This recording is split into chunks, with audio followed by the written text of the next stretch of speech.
A Midsummer Night's Dream.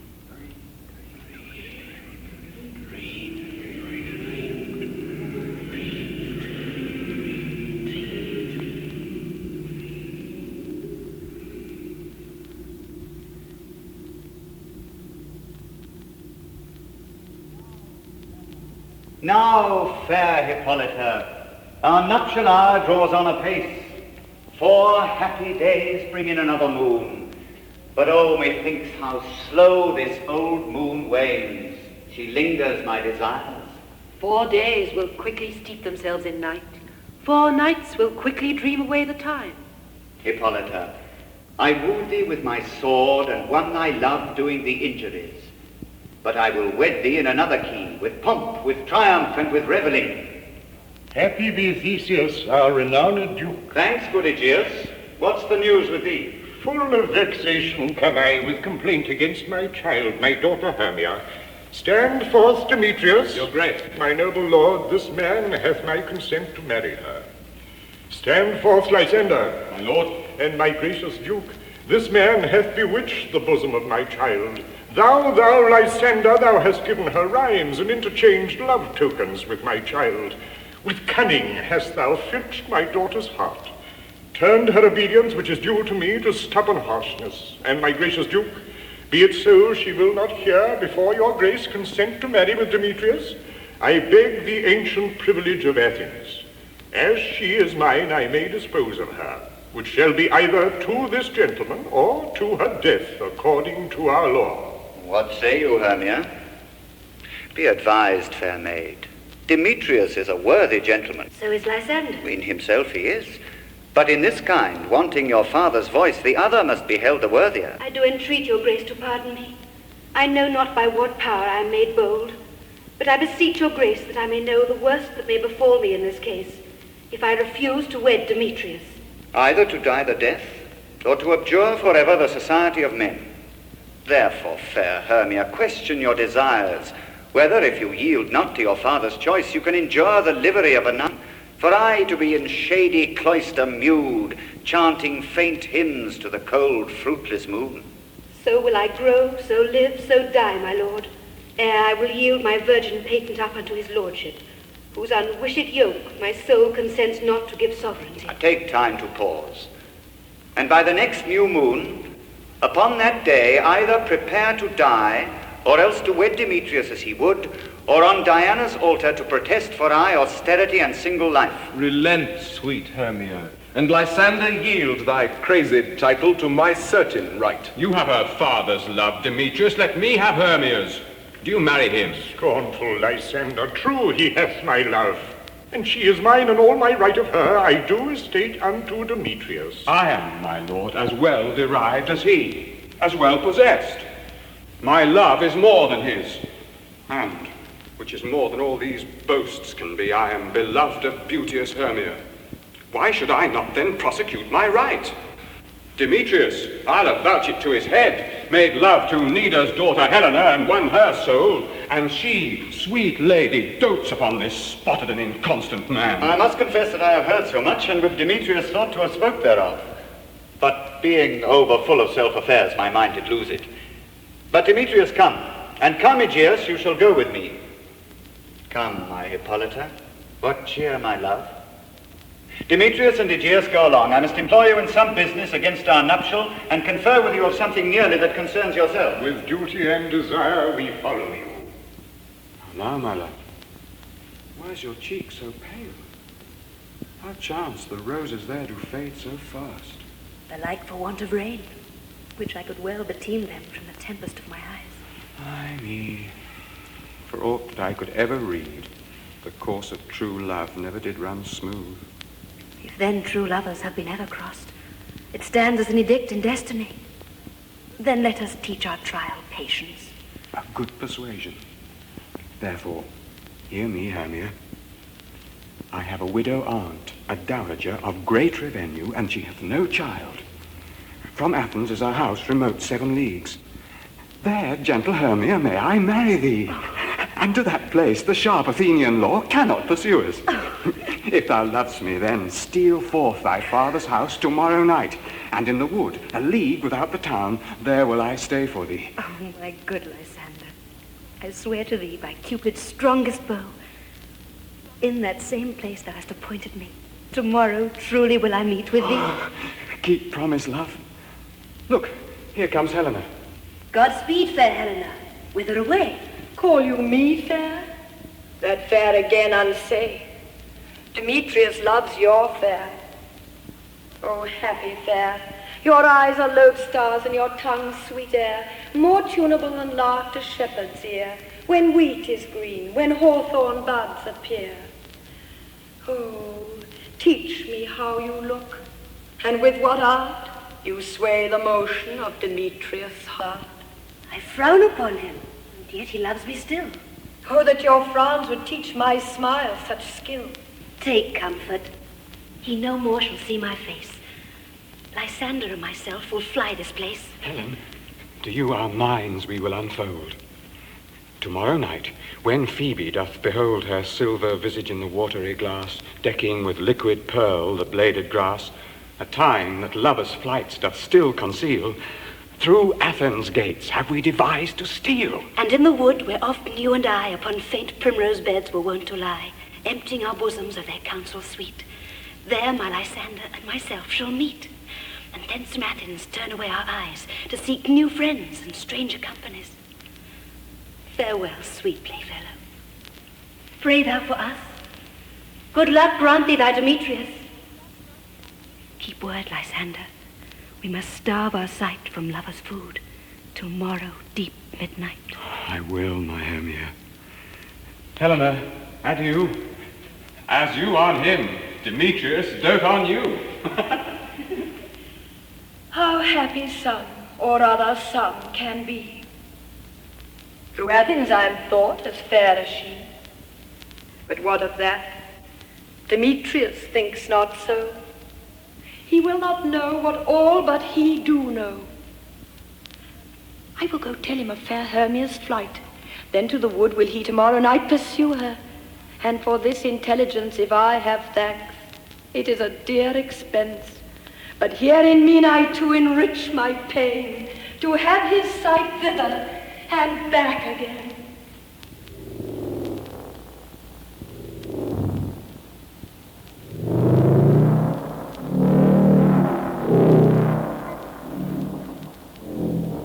Is all our company here? You were best to call them generally, man by man, according to the script. Here is the scroll of every man's name, which is thought fit through all Athens to play in our interlude before the Duke and the Duchess on his wedding day at night. First, good Peter Quinn, say what the play treats on, then read the names of the actors and so go to a point. Marry, our play is the most lamentable comedy and most cruel death of Pyramus and Thisbe. A very good piece of work, I assure you, and a merry. Now, good Peter Quince, call forth your actors by the scroll. Masters, spread yourselves. Answer as I call you. Nick Bottom the Weaver. Ready?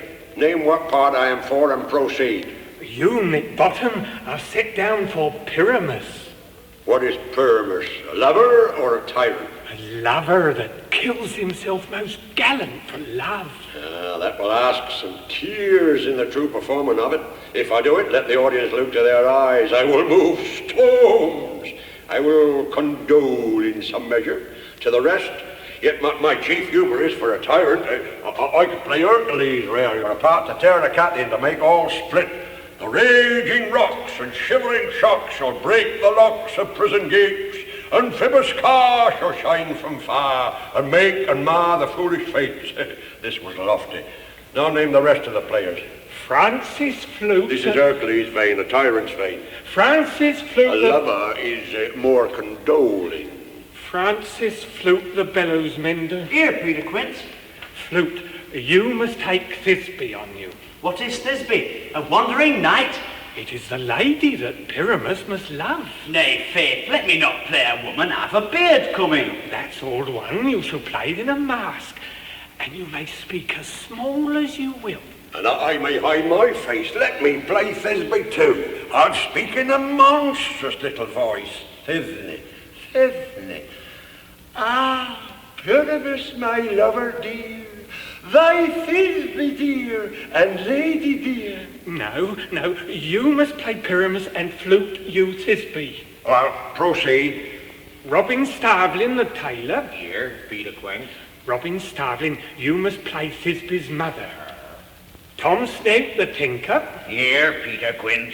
You, Pyramus's father. Myself, Thisbe's father. Snug the joiner. You, the lion's part. And I hope here is a play fitted. Have you the lion's part written? I pray you, if it be, give it me, for I am slow of study. You may do it extempore, for it is nothing but roaring. Oh, let me play the lion too. I will roar, and I will make the Duke say, let him roar again, let him roar again. And you should do it too terribly. You would fright the Duchess and the ladies, that they would shriek. And that were enough to hang us all. Oh, I grant you, friend, if you should frighten the ladies out of their wits, they would have no more discretion but to hang us. But I will aggravate my voice so that I will roar you as gently as any sucking dove. I will roar you, and 'twere any nightingale. You can play no part but Pyramus. For Pyramus is a sweet-faced man, a proper man as one shall see in a summer's day, a most lovely gentleman-like man. Oh, therefore you must needs play Pyramus. Well, I will undertake it. But masters, now here are your parts, and I am to entreat you, request you, and desire you to con them by tomorrow night, and meet me in the palace wood a mile without the town by moonlight. There will we rehearse. For if we meet in the city, we shall be dogged with company, and our devices known. In the meantime, I will draw up a bill of properties such as our play wants. I pray you, fail me not. We will meet, and there we may rehearse most obscenely and courageously. Take pains, be perfect. Adieu. At the Duke's Oak we meet. Enough. Hold or cut bowstrings.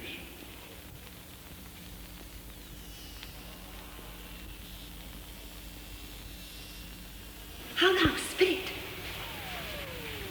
Whither wander you?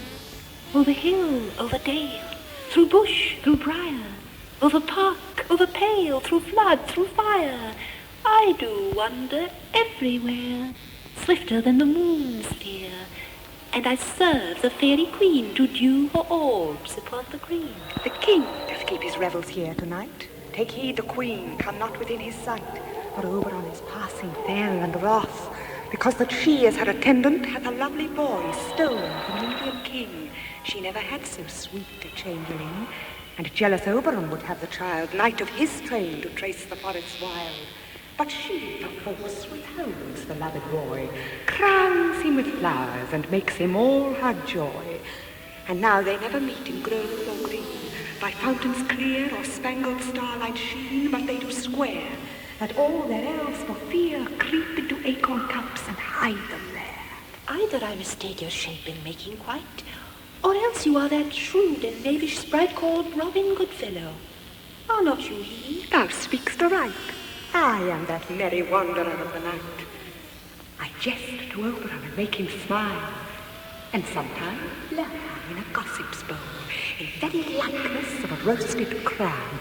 And when she drinks, against her lips I bob, and on her withered dewlap pour the ale. The wisest aunt, telling the saddest tale, sometime for 3-foot stool mistaketh me. Then slip I from her bum, down topples she, and Taylor cries and falls into a cough, and then the whole choir hold their hips and laugh. But room fairy, here comes Oberon. And here my mistress, would that he were gone.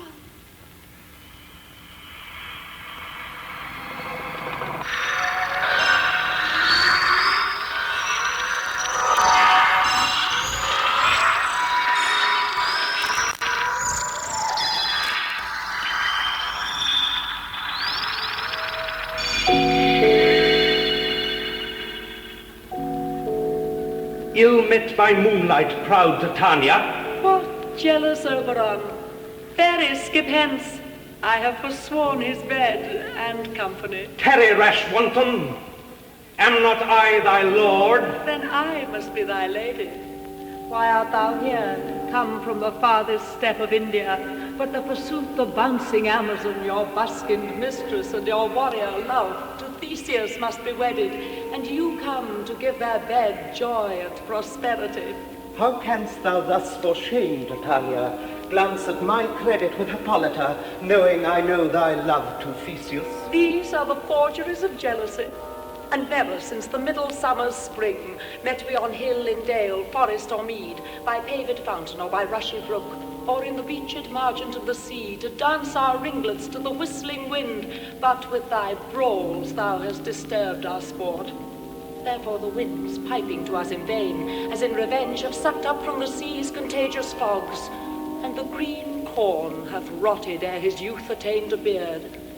The fold stands empty in the drowned field, and crows are fatted with the murrian flock. The seasons alter, hoary-headed frosts fall in the fresh lap of the crimson rose, and this same progeny of evils comes from our debate, from our dissension.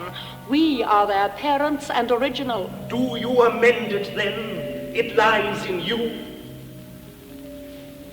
Why should Titania cross her Oberon? I do but beg a little changeling boy to be my henchman. Set your heart at rest. The fairy land buys not the child of me. His mother was a votress of my order, and in the spiced Indian air by night, full often hath she gossiped by my side, and sat with me on Neptune's yellow sands, marking the embarked traders on the flood, when we have laughed to see the sails conceive and grow big-bellied with the wanton wind. But she, being mortal, of that boy did die. And for her sake do I rear up her boy, and for her sake I will not part with him. How long within this wood intend you stay? Perchance till after Theseus' wedding day. If you will see our moonlight revels, go with us. If not, shun me, and I will spare your haunts. Give me that boy, and I will go with thee. Not for thy fairy kingdom. There is a way. We shall chide downright if I longer stay.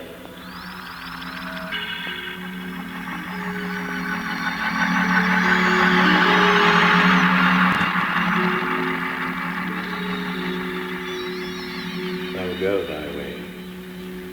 Thou shalt not from this grove till I torment thee for this injury. My gentle Puck, come hither. Thou rememberest since once I sat upon a promontory and heard a mermaid on a dolphin's back, uttering such dulcet and harmonious breath that the rude sea grew sibyl at her song, and certain stars shot madly from their spheres to hear the sea maid's music. I remember. That very time I saw, thou couldst not, flying between the cold moon and the earth, Cupid all armed. A certain aim he took, and loosed his love shaft smartly from his bow. Now marked I where the bolt of Cupid fell. It fell upon a little western flower, before milk white, now purple with love's wound, and maidens call it love in idleness. Fetch me that flower, the herb I showed thee once. The juice of it on sleeping eyelids laid will make or man or woman madly dote upon the next live creature that it sees.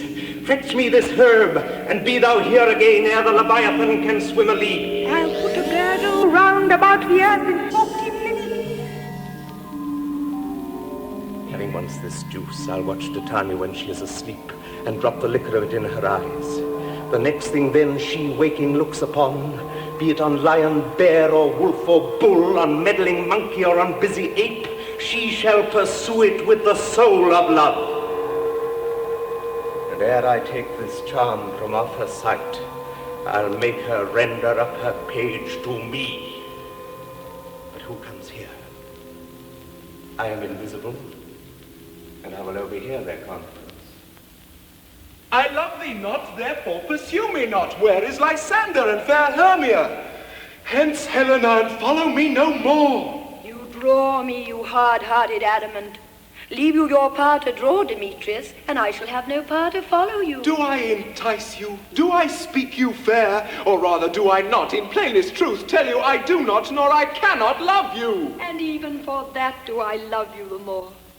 I am your spaniel. And Demetrius, the more you beat me, I will fawn on you. What worse a place can I beg in your love than to be used as you use your dog? Tempt not too much the hatred of my spirit, for I am sick when I do look on thee. And I am sick when I look not on you. You do impeach your modesty too much to leave the city and commit yourself into the hands of one that loves you not. Your virtue is my privilege for that. Nor doth this wood lack worlds of company. For you in my respect are all the world. And how can it be said I am alone, when all the world is here to look on me? I'll run from thee and hide me in the brakes and leave thee to the mercy of wild beasts. The wildest hath not such a heart as you. I will not stay thy questions. Let me go! I, Demetrius, your wrongs do set a scandal on my sex. We cannot fight for love as men may do. We should be wooed, and were not made to woo. I'll follow thee, and make a heaven of hell, to die upon the hand I love so well. Fare thee well, nymph. Ere he do leave this grove, thou shalt fly him, and he shall seek thy love. Hast thou the flower there? Welcome, wanderer. Aye, there it is. I pray thee, give it me. I know a banquet on the wild thyme blows, where ox lips and the nodding violet grows, quite over-canopied with luscious woodbine, with sweet musk roses and with eglantine. There sleeps Titania sometime of the night, lulled in these flowers with dances and delight. And there the snake throws her enamel skin, weed wide enough to wrap a fairy in. And with the juice of this I'll streak her eyes and make her full of hateful fantasies. Take thou some of it and seek through this grove. A sweet Athenian lady is in love with a disdainful youth. Anoint his eyes, but do it when the next thing he espies may be the lady. Thou shalt know the man by the Athenian garments he hath on. Fear not, my lord, your servant shall do so.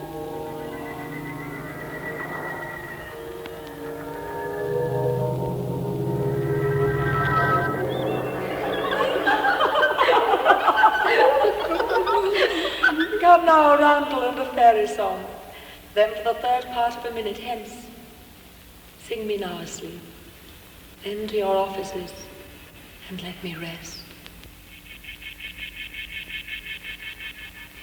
You spotted snakes with double tongue, thorny hedgehogs be not seen.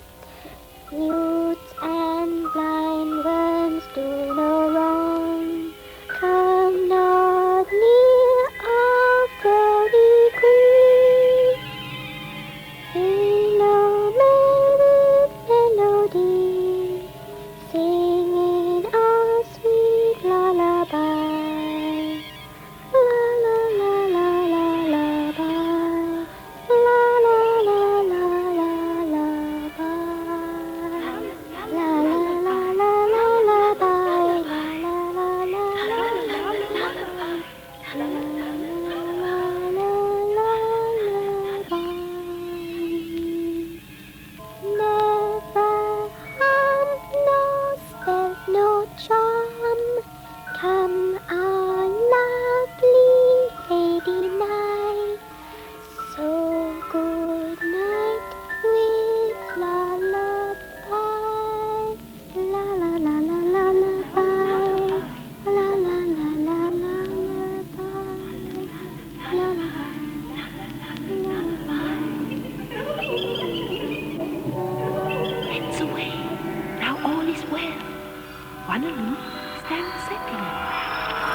What thou seest when thou dost wake, do it for thy true love take, love and languish for his sake. Be it ounce or cat or bear, pard or boar with bristled hair, in thy eye that shall appear when thou wakest, it is thy dear. Wake when some vile thing is near. Bottom, flute, quince, snout, snug, and starveling meet in the wood to rehearse their play. Puck finds them there and frightens them away with his magic when he plants a donkey's head on Bottom and leaves him there under a fairy spell, disguised as an ass.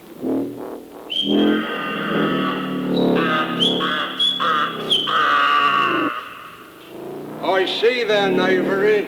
This is to make an ass of me, to fright me if they could. I will walk up and down here and I will sing, and they shall hear I'm not afraid. The woozled cock so black of hue, with orange tawny bill. The throstle wed his note so true, the wren wed little quill.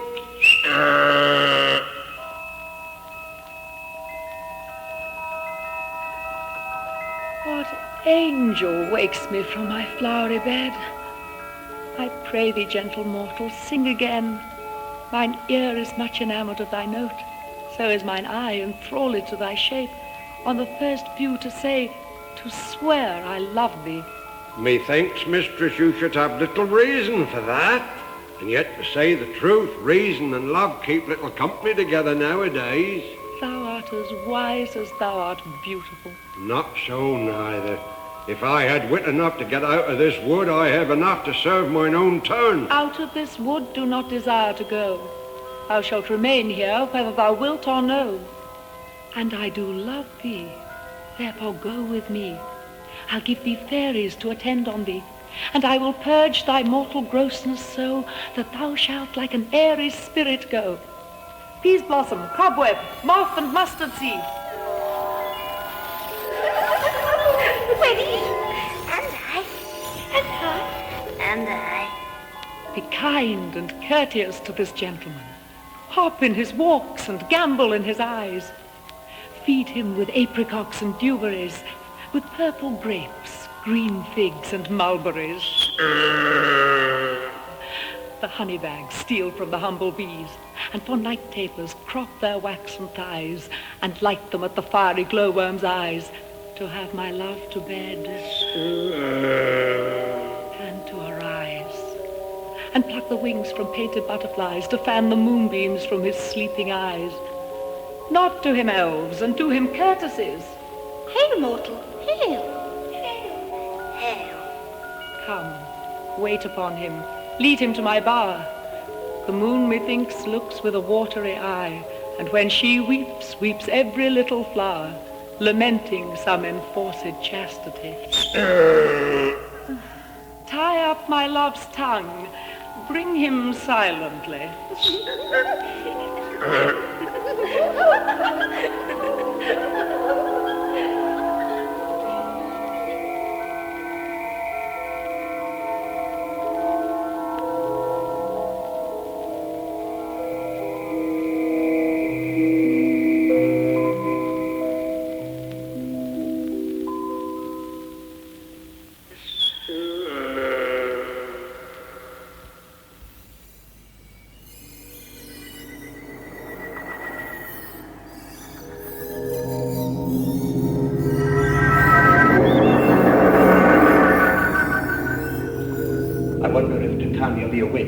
Then what it was that next came in her eye, which she must dote on in extremity. Here comes my messenger. How now, mad spirit? My mistress with a monster is in love. Near to her close and consecrated bower, a crew of patches, rude mechanicals that work for bread upon Athenian stalls, were met together to rehearse a play intended for great Theseus' nuptial day. The shallowest thick skin of that barren sort forsook his sin and entered in a break. When I did him a disadvantage take, an ass's knoll I fixed on his head. When they him spy, away his fellows fly. When in that moment, so it came to pass, Titania waked, and straightway loved an ass. This falls out better than I could devise. But hast thou yet let the Athenian's eyes with the love juice as I did bid thee do? I took him sleeping, that is finished too, and the Athenian woman by his side, that when he waked of force she must be eyed. Stand close. This is the same Athenian. This is the woman, but not this the man. It is Demetrius still pursuing Hermia through the wood. By mistake, Puck has anointed Lysander's eyes with the love charm, and as a result, Lysander is now in love with Helena. What hast thou done? Thou hast mistaken quite and laid the love juice on some true love sight. About the wood go swifter than the wind, and Helena of Athens look thou find. All fancy sick she is and pale of cheer. By some illusion see thou bring her here. I'll charm his eyes against she do appear. I go, look how I go, swifter than arrow from a Tartar's bow.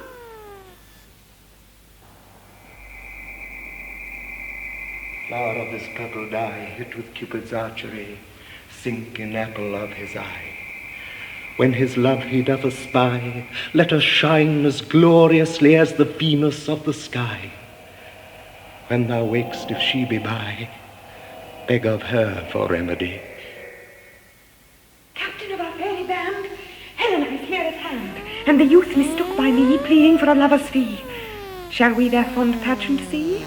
Lord, what fools these mortals be! Stand aside. The noise they make will cause Demetrius to awake. Then will two at once woo one. That must needs be sport alone. And those things do best please me that befall preposterously. Helena, why should you think that I should woo in scorn? You do advance your cunning more and more, Lysander. These vows are Hermia's. Will you give her all? I had no judgment when to her I swore. No, none in my mind. Now you give her all. Demetrius loves her, and he loves not you. Oh, Helen, goddess, nymph, perfect, divine, to what, my love, shall I compare thine eye? Crystal is muddy. Oh, how ripe in show thy lips, those kissing cherries, tempting grow. Oh, spite! Oh, hell! I see you all are bent to set against me for your merriment. You both are rivals and love Hermia, and now both rivals to mock Helena. You are unkind, Demetrius. Be not so, for you love Hermia. With all my heart in Hermia's love I yield you up my part. Lysander, keep thy Hermia, I will none. If e'er I loved her, all that love is gone, and now to Helen is it home returned, there to remain. Helen, it is not so. Look where thy love comes, yonder is Hermia. Thou art not by mine eye, Lysander, found. Mine ear, I thank it, brought me to thy sound. But why unkindly didst thou leave me so? Why seek'st thou me? Could not this make thee know the hate I bear thee, bade me leave thee so? Speak not as you think. It cannot be. Lo, she is one of this confederacy. Now I perceive they have conjoined all three to fashion this false sport in spite of me. Injurious Hermia, most ungrateful maid, is all the counsel that we two have shared, the sisters' vows, the hours that we have spent, is all forgot. And will you rent our ancient love asunder to join with men in scorning your poor friend? I'm amazed at your passionate words. I scorn you not. It seems that you scorn me. Have you not set Lysander, as in scorn, to follow me, and praise my eyes and face? And made your other love, Demetrius, to call me goddess, nymph, divine and rare, precious, celestial? And wherefore doth Lysander tender me, forsooth, affection, but by your setting on, by your consent? I understand not what you mean by this. Aye, make mouths upon me when I turn my back, wink at each other, hold the sweet jest up. But fare ye well. 'Tis partly my own fault, which death or absence soon shall remedy. Stay, gentle Helena, hear my excuse. My love, my life, my soul, fair Helena. Oh, excellent. Helena, I love thee, by my life I do. I say I love thee more than he can do. If thou say so, withdraw and prove it too. Quick, come. Lysander, where to attends all this? Hang off, thou cat, thou burr. Hermia, let loose, or I will shake thee from me like a serpent. Demetrius, I will keep my word with thee. I'll not trust thy word. Oh, Helena, you juggler, you canker blossom, you thief of love. What? Will you tear impatient answers from my gentle tongue? Fie, fie, you counterfeit, you puppet, you. Puppet? Why so?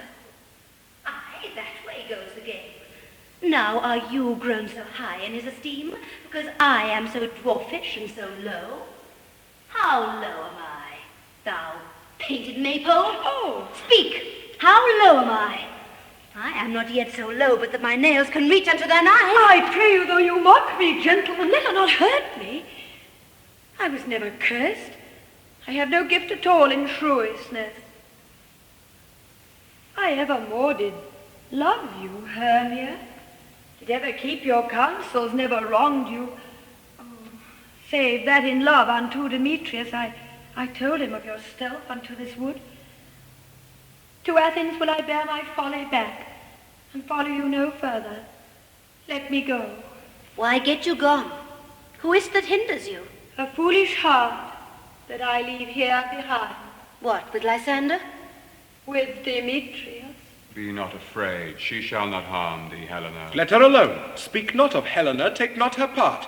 For if thou dost intend never so little show of love to her, thou shalt abide it. Then follow, if thou darest, to try whose right, or thine or mine, is most in Helena. Follow? Nay, I'll go with thee, cheek by jowl. You, mistress, all this coil is long of you. Nay, go not back. I will not trust you, I, nor longer stay in your cursed company. Your hands than mine are quicker for a fray. My legs are longer, though, to run away.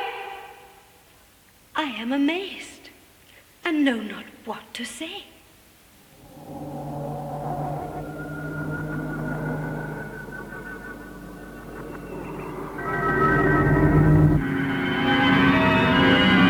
Thy negligence, still thou mistakest, or else commits thy neighbours wilfully. Believe me, King of Shadows, I mistook. Did not you tell me I should know the man by the Athenian garments he had on? Thou seest these lovers seek a place to fight.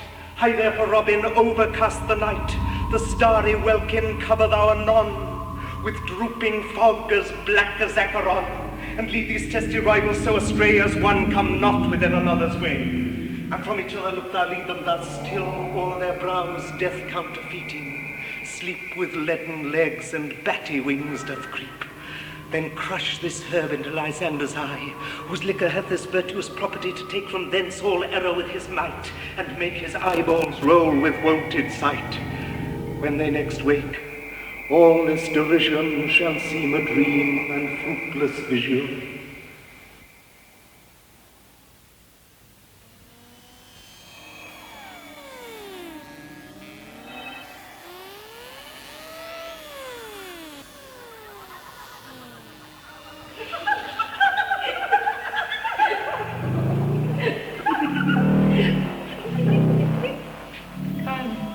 Down upon this flowery bed, while I thy amiable cheeks do coil, and stick musk roses in thy sleek, smooth head, and kiss thy fair, large ears, my gentle joy. What, wilt thou hear some music, my sweet love? I have a reasonable good ear in music. Let's have the tongs and the bows.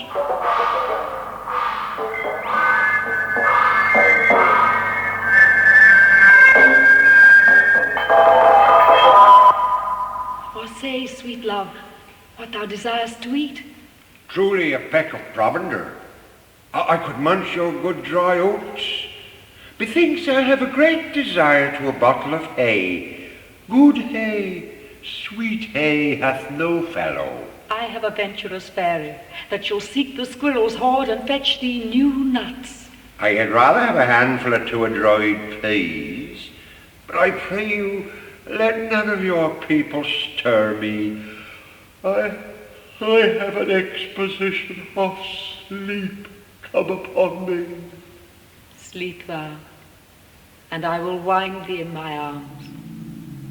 Fairies, be gone, and be always away. Oh, how I love thee, how I dote on thee.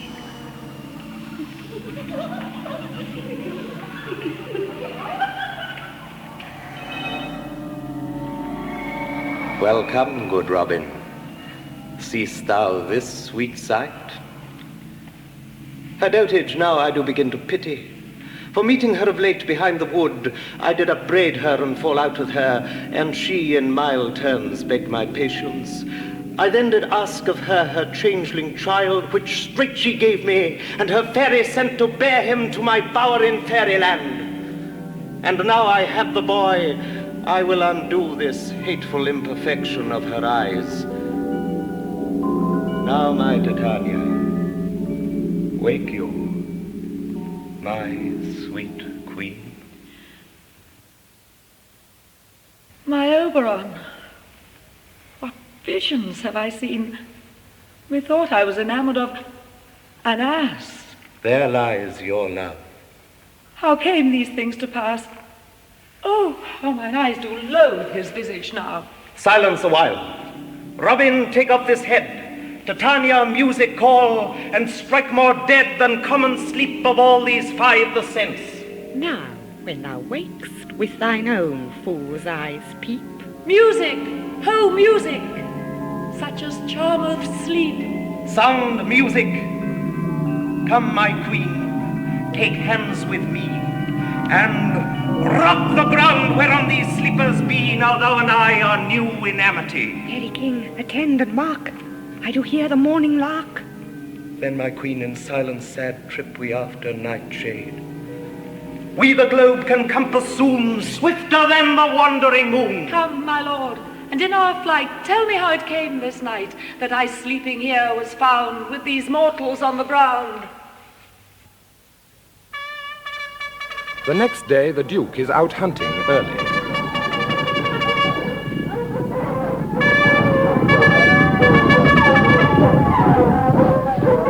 Go, one of you, find out the forester. My love shall hear the music of my hounds. Uncouple in the western valley, let them go. Dispatch, I say, and find the forester. But soft, what nymphs are these? My lord, this is my daughter here asleep, and this Lysander, this Demetrius is, this Helena, old Nida's Helena. I wonder of their being here together. No doubt they rose up early to observe the rite of May. But speak, Aegeus, is not this the day that Hermia should give answer of her choice? It is, my lord. Go bid the huntsmen wake them with their horns.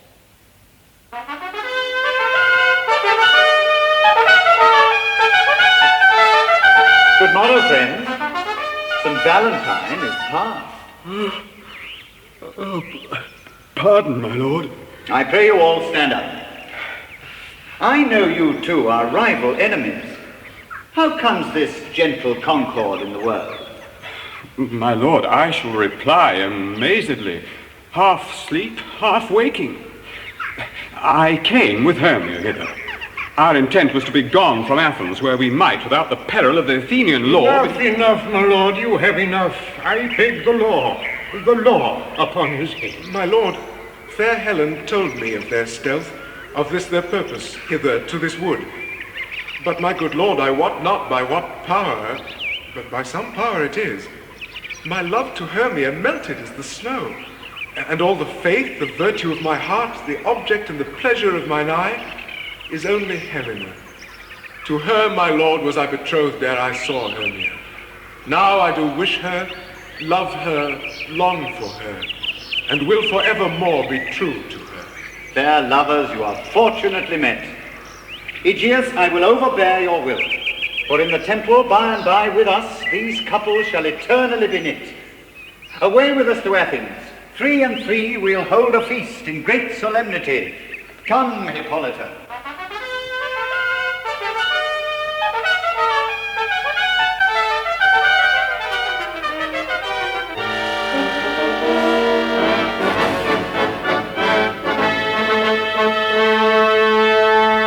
What masks, what dances shall we have to wear away this long age of 3 hours between our after supper and bedtime? Where is our usual manager of mirth? Call Philostrate. Here, my Theseus. Say, what abridgments have you for this evening? What mask, what music? There is a brief how many sports are ripe. Make choice of which your highness will see first. A tedious, brief scene of young Pyramus and his love Thisbe. Very tragical mirth. Merry and tragical, tedious and brief. How shall we find the concord of this discord. A play there is, my lord, some 10 words long, which is as brief as I have known a play. But by 10 words, my lord, it is too long, which makes it tedious. For in all the play there is not one word apt, one player fitty. What are they that do play it? Hard-handed men that work in Athens here, which never laboured in their minds till now, and now have toiled their unbreathed memories with this same play against your nuptial. And we will hear it. No, my noble lord, it is not for you. I have heard it over. I will hear that play, for never anything can be amiss when simpleness and duty tender it. Go bring them in, and take your places, ladies.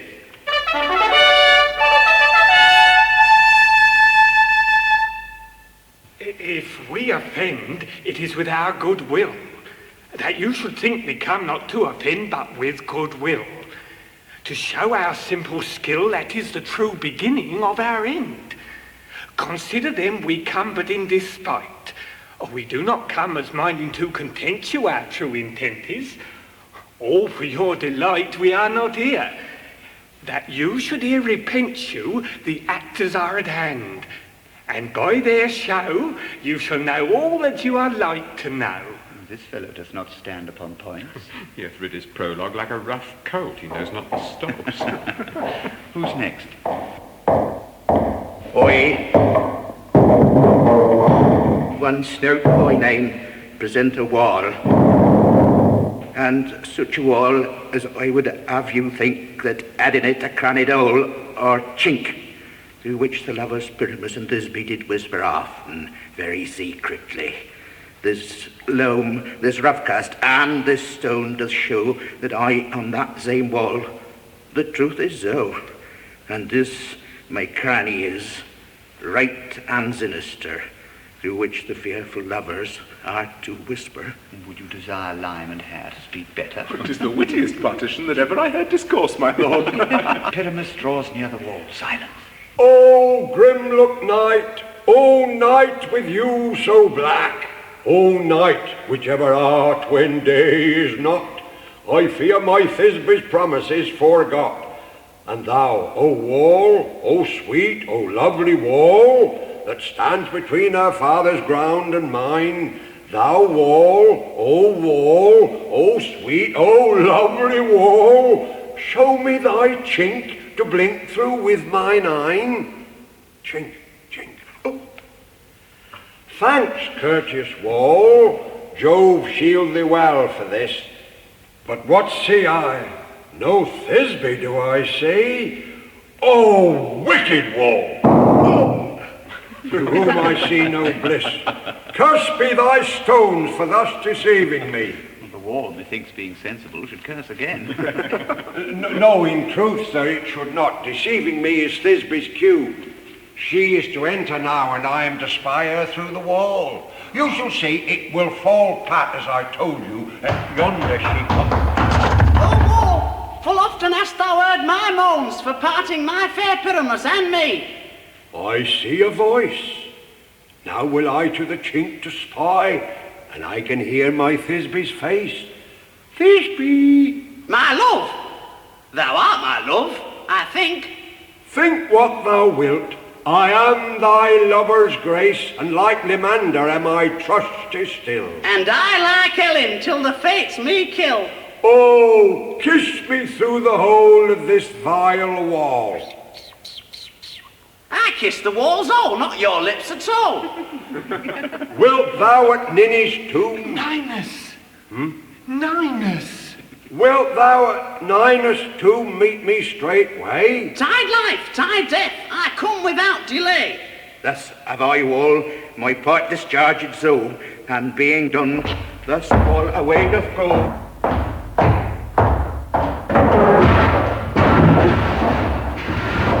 This is the silliest stuff that ever I heard. If we imagine no worse of them than they of themselves, they may pass for excellent men. Oh, here come two noble beasts in, a man and a lion. You ladies, you whose gentle hearts do fear, the smallest monstrous mouse that creeps on floor, may now perchance both quake and tremble here, when lion rough in wildest rage doth roar.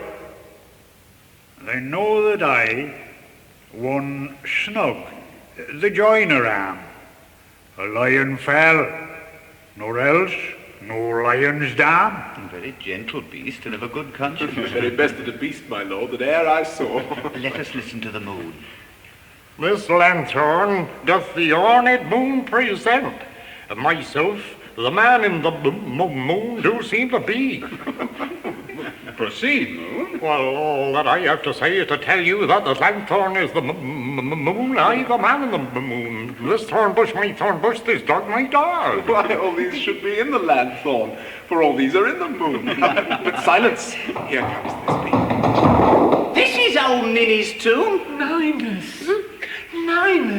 Ninus' tomb? Where is my love? Oh, Well run, Thisbe. Well shone moon. Truly the moon shines with a good grace. Well must, lion. And then came Pyramus, and so the lion vanished. Sweet moon, I thank thee for thy sunny beams. I thank thee, moon, for shining now so bright. For by thy gracious golden glittering gleams, I trust to take of truest Thisbe sight. But stay, oh spite! But mark, poor night, what dreadful dole is here? Eyes, do you see? How can it be? Oh dainty duck, oh dear, thy mantle good, what stain with blood? Approach ye furies fell, O fates, come, cut thread and thrum, quail, crush, conclude and quell. Come, tears confound, out sword and wound, thus die I, thus.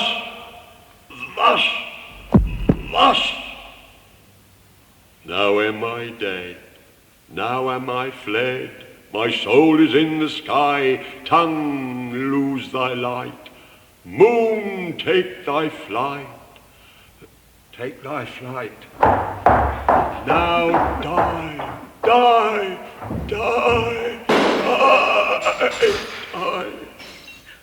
How chance moonshine is gone before Thisbe comes back and finds her lover?